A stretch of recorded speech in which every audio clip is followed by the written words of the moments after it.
भावना, last question. हम देखते हैं कि हिंदुस्तान में लोगों को बेटियों की चिंता होती है, स्कूल भेजते हैं, कॉलेज भेजते हैं, and we have the safety issues. We want to understand about the same in the US. Before I give you this answer, I should tell you कि मैं एक women's college से पढ़ी हूँ इंडिया में, और जब मैं US गई तो मैं को एजुकेशनल इंस्टीट्यूशन में पढ़ी, और दोनों जगह मेरा एक्सपीरियंस बहुत enjoyable था और बहुत safe experience था. So just like you have in India, there are many women's colleges in the US as well.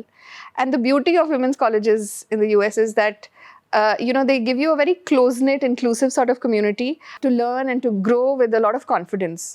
कुछ students हैं जो बहुत बड़े campuses में बहुत thrive करते हैं, कुछ students हैं जो smaller communities और थोड़ी close-knit communities में ज़्यादा अच्छा करते हैं. So if that is something that a student is thinking about, they want a more comfortable sort of an environment, तो women's colleges उनके लिए लड़कियों के लिए बहुत अच्छा option है. But having said that, I think it's very important to also understand that US universities lay a lot of emphasis on health, on safety and security of all students, whether it's a women's college or it's a co-educational institution. ऐसे बहुत सारे mechanisms हैं US universities पे जो वो शुरू से ही set up करके रखते हैं to ensure कि students के पास एक्सेस है सारे वो रिसोर्सेज का जिससे वो सेफ फील कर सकते हैं, जिससे वो गुड हेल्थ एक्सपीरियंस कर सकते हैं, और अगर इन चीज़ों में कोई प्रॉब्लम है तो उसके लिए भी उनके पास रिसोर्सेज का एक्सेस है. ये सारी इन्फॉर्मेशन स्टूडेंट्स को ओरिएंटेशन के टाइम पे बताई जाती है. एंड आई अर्ज ऑल स्टूडेंट्स, स्पेशली जो भी लोग ये देख रहे हैं और जो इस साल या अगले साल यूएस जाने वाले हैं, कि वो ओरिएंटेशन ज़रूर अटेंड करिए, क्योंकि ये सारी बातें वहाँ पे होती हैं. मैं अपना एग्जांपल दूँ तो we used to have campus police. बहुत सारे कैंपसेस में आपको कैंपस पुलिस देखने को मिलेगी, और ये जगह जगह तैनात होते हैं. और अगर आपको कभी भी एट एनी पॉइंट कुछ डिस्कम्फर्ट लग रहा है, या आपको सेफ फील नहीं हो रहा है, या आपको इतनी भी हेल्प चाहिए कि रात का टाइम है, आप लाइब्रेरी से पढ़ के देर रात को आप अपने रेजिडेंशियल हॉल तक जाना चाहते हैं, तो उस तरह की मदद भी मिल जाती है. मौसम ख़राब हो और आपको देखना है कि आपकी क्लास होगी या नहीं होगी, क्योंकि स्नोफॉल हो जाएगा depending on where in the US you are studying, वो इन्फॉर्मेशन तक स्टूडेंट्स को अपने फ़ोन पे नोटिफिकेशंस के थ्रू मिल जाती है.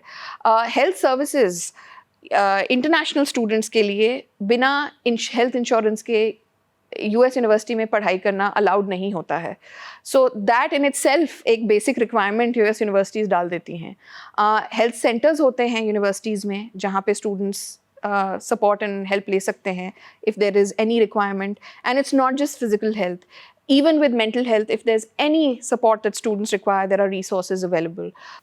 The only thing to know and to understand is that while the universities and higher education institutions will provide access to all of these support services, आधी responsibility अपनी safety और security और health की student की भी है. It's a collaborative effort, So the student also needs to be aware of what are these services that are available to them.